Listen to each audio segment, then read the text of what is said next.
Hello दोस्तों, यथार्थ Hindi education classes में आप सभी का स्वागत है। आज की क्लास में हम पढ़ेंगे हिंदी से संबंधित कुछ महत्वपूर्ण प्रश्न जो कि सामान्य हिंदी और संस्कृत से संबंधित हैं और हिंदी टीजीटी पीजीटी के लिए काफ़ी इम्पोर्टेंट हैं।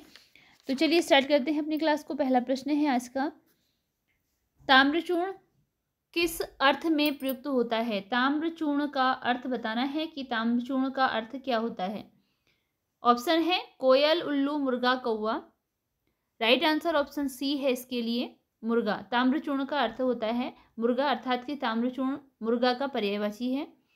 अगला शब्द है, निम्नलिखित में कौन सा शब्द अंग्रेजी का है? इनमें से अंग्रेजी शब्द बताना है। रेल, अपील, डायरी या उपयुक्त सभी। राइट आंसर ऑप्शन डी है इसके लिए, ये सभी अंग्रेजी शब्द हैं, रेल, डायरी और अपील। अगला प्रश्न है, इनमें से हिंदी का कौन सा कवि अलंकारवादी आचार्य भी है?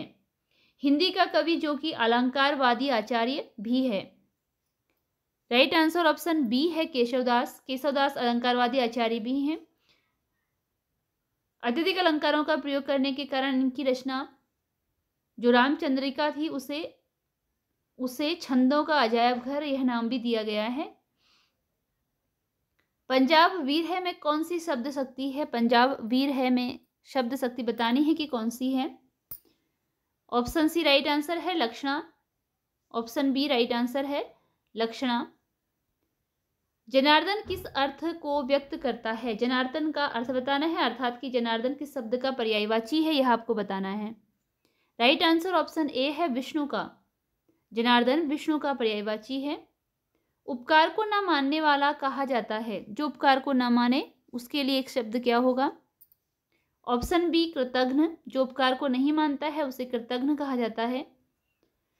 निम्नलिखित में कौन शब्द पुल्लिंग है? इनमें से पुल्लिंग शब्द बताना है, कौन सा शब्द है जो कि पुल्लिंग है। राइट आंसर ऑप्शन सी है सदन। निम्नलिखित में कौन शब्द स्त्रीलिंग है? इनमें से स्त्रीलिंग शब्द बताना है। राइट आंसर ऑप्शन डी है दाल। निम्नलिखित में कौन शब्द सदा एक वचन में ही प्रयुक्त होता है? ऐसा कौन सा शब्द है जो कि हमेशा केवल एक वचन में ही प्रयुक्त होता है? धन, सोना, दोनों या इनमें से कोई नहीं। राइट आंसर ऑप्शन सी है उपयुक्त दोनों। धन और सोना यह हमेशा एक वचन में ही प्रयुक्त होता है। अपादान कारक की कौन सी विभक्ति है? अपादान कारक में कौन सी विभक्ति होती है? अपादान का अभिप्राय होता है किसी से अलग होना या नीचे गिरना या बिछड़ना। तो बिछड़ने के लिए भी अपादान कारक का प्रयोग ही किया जाता है। इसमें बताना है कि कौन सी विभक्ति इसमें होती है। राइट आंसर इसके लिए ऑप्शन बी है से के लिए से शब्द इसमें प्रयुक्त होता है अपादान कारक में। निम्नलिखित में कौन दानव का पर्यायवाची नहीं है? जो दानव का पर्यायवाची नहीं है, आपको ध्यान देना है कि आपसे नहीं वाला पूछा गया है। राइट आंसर बताना है और राइट आंसर है ऑप्शन डी वनुज। अगला प्रश्न है, निम्नलिखित में राग शब्द का विलोम बताइए। राग शब्द का विलोम बताना है, विलोम कौन सा होगा? राइट आंसर ऑप्शन ए है राइट। तो राग शब्द के लिए विलोम शब्द राग के लिए जो विलोम शब्द है विराग भी है और द्वेष भी इसका अर्थ होता है। लेकिन जब यहाँ पर आपको विराग दिया है तो आपको राग के साथ विराग ही बताना है, क्योंकि जो द्वेष है यह भी इसका विलोम है। राग का अर्थ होता है प्रेम और विराग का होता है कि उससे अलग होना, अलग अनुभूति, मतलब दोनों ही एक दूसरे के विलोम शब्द हैं। जैसे सुख का विलोम दुख ही सही माना जाता है, अगर इसकी जगह पर जो सुख का विलोम है वह दुख ही सही माना जाता है। अगर दुख की जगह पर यहाँ पर विषाद होगा, ठीक है, दुख की जगह पर अगर विषाद होगा, अर्थ तो वही होगा, इसका भी दुख होगा, लेकिन विषाद की अपेक्षा दुख को ही पहले मान्यता दी जाती है। तो उसी तरीके से आपको इसमें भी करना है कि जो राग है, राग के लिए अगर हम विलोम की बात कहेंगे तो विराग होगा। अगर ऑप्शन में विराग नहीं है तब आप उसे द्वेष को उसका सही आंसर करेंगे। अगला प्रश्न है, रस्सी जल गई पर ऐंठन नहीं गई, या रस्सी जल गई पर बल नहीं गया, यह भी आपको देखने को कहीं मिलेगा। कहावत का अर्थ है, इसका अर्थ क्या है? रस्सी जल गई पर बल नहीं गया। तो इसके लिए राइट आंसर ऑप्शन बी है, बर्बाद होने पर भी घमंड न जाना। अगला प्रश्न है, फूंक फूंक कर पाँव रखना मुहावरे का क्या अर्थ है? फूंक फूंक कर पाँव रखना मुहावरे का अर्थ बताना है। और इसके लिए राइट आंसर है इसके लिए ऑप्शन जी। अच्छा, ऑप्शन इसका गलत दिया हुआ है यहाँ पर। इसका राइट आंसर ऑप्शन सी होगा, काम में सावधानी बरतना। ठीक है, फूंक फूंक कर पाँव रखना का जो राइट आंसर होगा वह होगा काम में सावधानी बरतना। अगला है, रमणीयार्थ प्रतिपादकः शब्दः काव्यम। उक्ति किस आचार्य की है? यह उक्ति किस आचार्य की है? रमणीयार्थ प्रतिपादकः शब्दः काव्यम।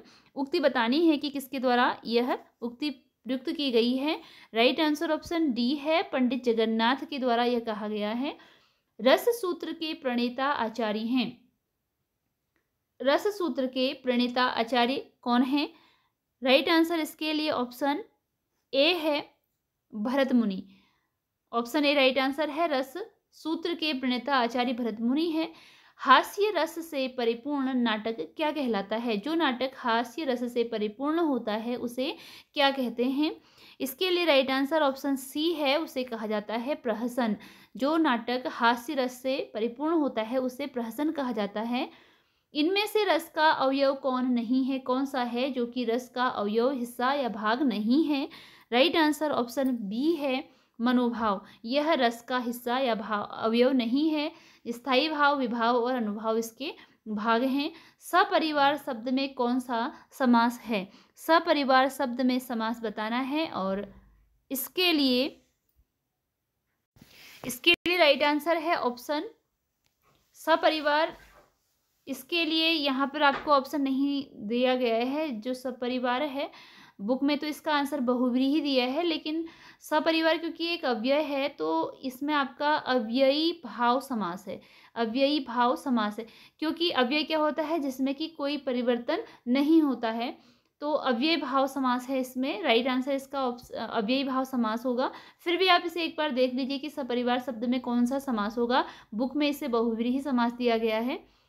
अगला प्रश्न है, निम्नलिखित में अव्ययी भाव समास किसमें है? इनमें से कौन सा है जिसमें कि अव्ययी भाव समास है, यह बताना है।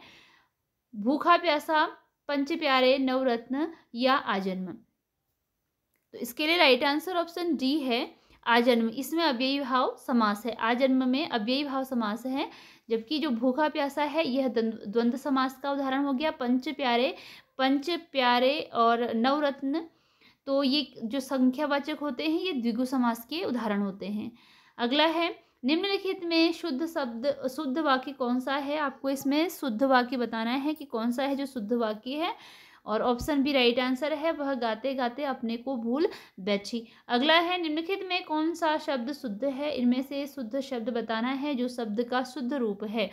तो परिस्थिति है, इसमें परिस्थिति लिखा हुआ है और किस तरीके से परिस्थिति लिखा जाता है यह आपको बताना है। इसके लिए राइट आंसर ऑप्शन सी है, परिस्थिति। अगला प्रश्न है कि वाक्य के समाप्त होने पर कौन सा चिन्ह लगता है? जब वाक्य समाप्त हो जाता है तो कौन सा चिन्ह लगाया जाता है? अल्प विराम, अर्ध विराम, प्रश्नवाचक या पूर्ण विराम। तो राइट आंसर ऑप्शन डी है। इसके लिए ऑप्शन डी राइट आंसर है, पूर्ण विराम लगाया जाता है जब वाक्य समाप्त हो जाता है। तो निम्नलिखित में कौन सा शब्द गुण संधि का नहीं है? इनमें से कौन सा शब्द है जो कि गुण संधि का नहीं है? इसके लिए राइट आंसर ऑप्शन ए है, न्यून। यह गुण संधि का उदाहरण नहीं है। निम्नलिखित में कौन सा शब्द अशुद्ध वर्तनी का है? अशुद्ध वर्तनी का मतलब कि जो गलत लिखा गया है वह बताना है। और इसका राइट आंसर ऑप्शन सी है, परीक्षा लिखा है, परीक्षा, जबकि परीक्षा होता है, परीक्षा ऐसे लिखा जाता है। अगला है, महोदय शब्द का संधि विच्छेद है। महोदय शब्द का संधि विच्छेद क्या होगा? राइट आंसर ऑप्शन बी है, महाधन उदय बराबर महोदय। आधन ऊ का ओ बन जाता है, इसमें इसका आ और इसका ये ऊ जोड़ के इसका ओ बन जाता है, जो ह में ओ की मात्रा लग गई, महोदय बन जाता है। रघुवंश महाकाव्य में कुल कितने सर्ग हैं?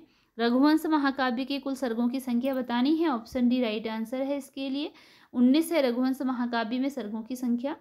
निम्नलिखित में किसने अपनी रचनाओं में अपने जीवन चरित्र का उल्लेख नहीं किया है? इनमें से कौन है जिसने अपनी रचनाओं में अपने जीवन चरित्र का उल्लेख नहीं किया है? राइट आंसर ऑप्शन ए है कालिदास। इन्होंने अपनी रचनाओं में अपने जीवन चरित्र का उल्लेख नहीं किया है। अगला है ऋतुसंहार किसकी रचना है? ऋतुसंहार के रचयिता कौन है?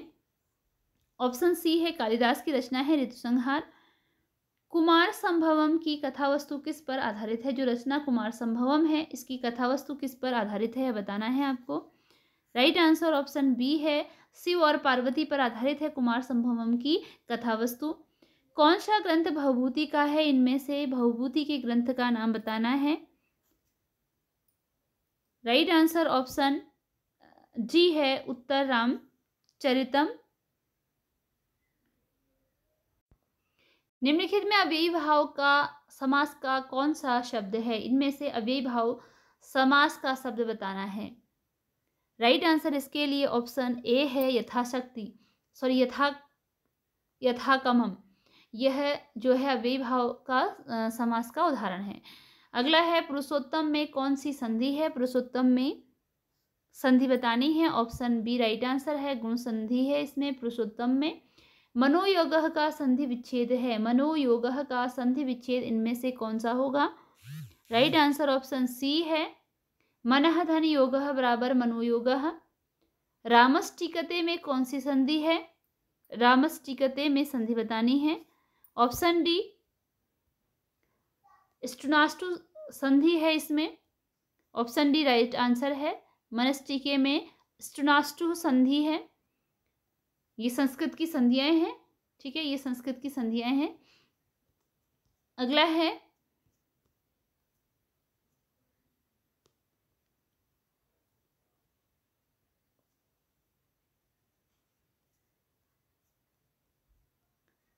विद्याधनम में कौन सा समास है? विद्याधनम में समास बताना है कौन सा समास है विद्याधनम में। ऑप्शन बी राइट आंसर है कर्मधारय समास है विद्याधनम में। सर्व पुल्लिंग तृतीया एकवचन का रूप है। पुल्लिंग सर्व जो कि पुल्लिंग में यूज होता है और तृतीया एकवचन का रूप कौन सा इनमें से होगा? ऑप्शन सी राइट आंसर है सर्वीण। गच्छेत किस लकार का धातु रूप है? गच्छेत किस लकार का धातु रूप है? ऑप्शन ए विधिलिंग का।